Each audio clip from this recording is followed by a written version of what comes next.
अस्सलाम वालेकुम dear students, welcome to physics class. मैं हूं आपका टीचर आमिर सुहेल।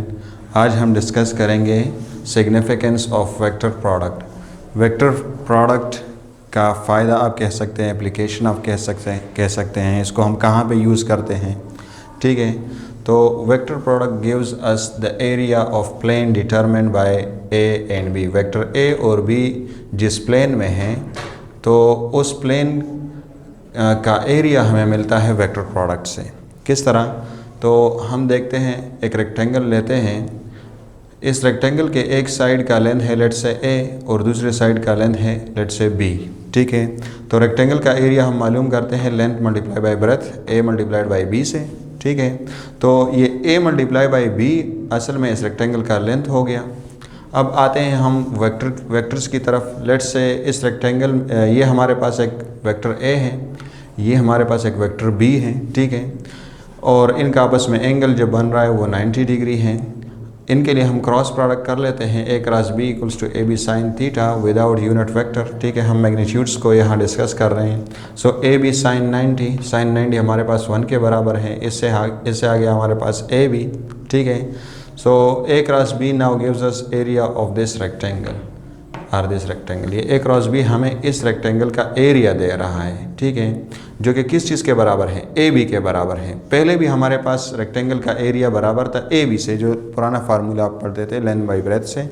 यहाँ भी हमारे पास रेक्टेंगल का एरिया आ रहा है ए बी। ठीक है, और ये किस चीज़ से आ रहा है? तो ये क्रॉस प्रोडक्ट से हमें मिल रहा है। ठीक है, ये तो हमने सिर्फ रेक्टेंगल के लिए इसको डिस्कस किया। You can prove it for any shape, चाहे किस किस्म का भी पैरेललोग्राम है। ठीक है, एनी 4 डायमेंशनल शेप जिसमें हमारे पास दो जो है वो साइड्स बन रही है, तो उसके लिए आप इसको देख सकते हैं। दो साइड्स इसके वेक्टर बन रहे हो तो आप उसके लिए डिराइव कर सकते हैं। ये हमारे पास है लेट से एक वेक्टर ए, ये बी है। अब ये आपस में एक 90 डिग्री के अलावा कोई एंगल बना रहे हैं which is now symbolized as theta. ठीक है, तो अब इस केस में हमारे पास जो एरिया बनता है, एरिया ऑफ प्लेन या प्लेन जो हमारे पास बन रहा है वो ये बन रहा है। ठीक है, तो अब जब हम A cross B equals to A B sine theta करेंगे तो इससे हमें इस पैरेललोग्राम का एरिया मिलेगा।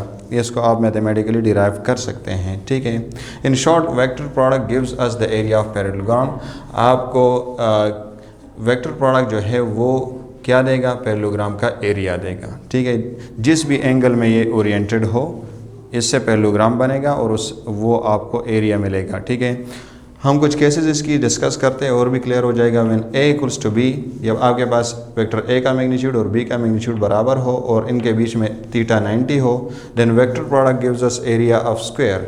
फिर हमें वेक्टर प्रोडक्ट से स्क्वायर का एरिया मिलता है। ये देखें, ए और बी आपके पास बराबर हैं। ठीक है, और एंगल 90 है, तो अब ये जो एरिया बन रहा है ये स्क्वायर एरिया है।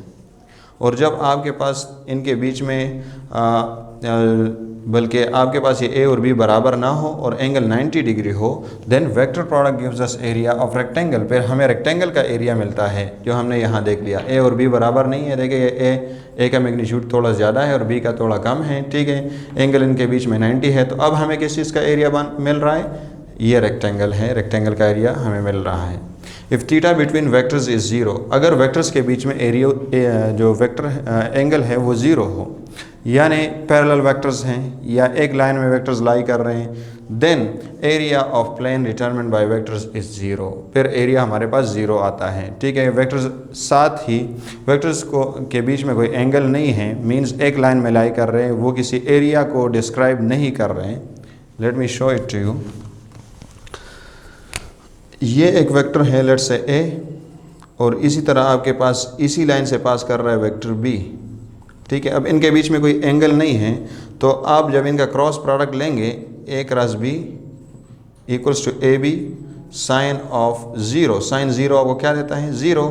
सो this is equal to zero. A cross B हमें क्या मिल रहा है?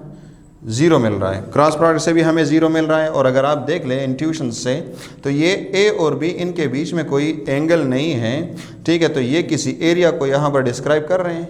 मीन्स अगर ये ए इस तरह है और बी इस तरह है, तो इनके बीच में कोई एरिया तो नहीं आ रहा। ठीक है, एक दूसरे के साथ लगे हुए हैं। अगर ये इस तरह होते तो अब ये एरिया को डिस्क्राइब कर रहे हैं, इस तरह होते तो तब भी एरिया को डिस्क्राइब करते हैं, लेकिन जब ऐसे लगे हुए हैं तो इनके बीच में कोई एरिया हमारे पास नहीं आ रहा। It means area is zero. इस क्वेश्चन को देखें, area of which of the following shapes can not be got from vector product. Vector product से हम किस शेप का एरिया नहीं ले सकते। पैरेललोग्राम हमने देख लिया, इसका एरिया हमें मिल सकता है, रेक्टेंगल का भी मिल सकता है। ट्रेपेजियम 4 साइडेड शेप होता है, इसमें फिर आगे आपके पास पैरेललोग्राम आ जाता है, रेक्टेंगल आ जाते हैं। ठीक है, आप इनको इनका फादर कह लीजिए। ठीक है, इनके बाकी जो डॉटर्स हैं उनमें पैरेललोग्राम और रेक्टेंगल्स आपके पास आ जाएंगे। ठीक है, तो ट्रेपेजियम भी हम गेट कर सकते हैं in the form of rectangle and parallelogram and square. ठीक है, एक्यूट ट्रेपेजियम ये ऑप्शन ये हम नहीं गेट कर सकते, ये हमें वेक्टर प्रोडक्ट से इसका एरिया नहीं मिल सकता। क्यों? क्योंकि यहाँ देखें ये एक्यूट ट्रेपेजियम है। एक्यूट ट्रेपेजियम के रूल ये है कि जो इसका मेन लाइन है तो इसके मेन लाइन पे हमारे पास यहाँ पर और यहाँ पर acute angles, adjacent acute angles बनेंगी।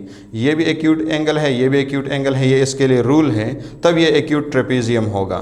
ठीक है, तो मेन लाइन पे हमारे पास 2 एक्यूट एंगल्स बन रही है।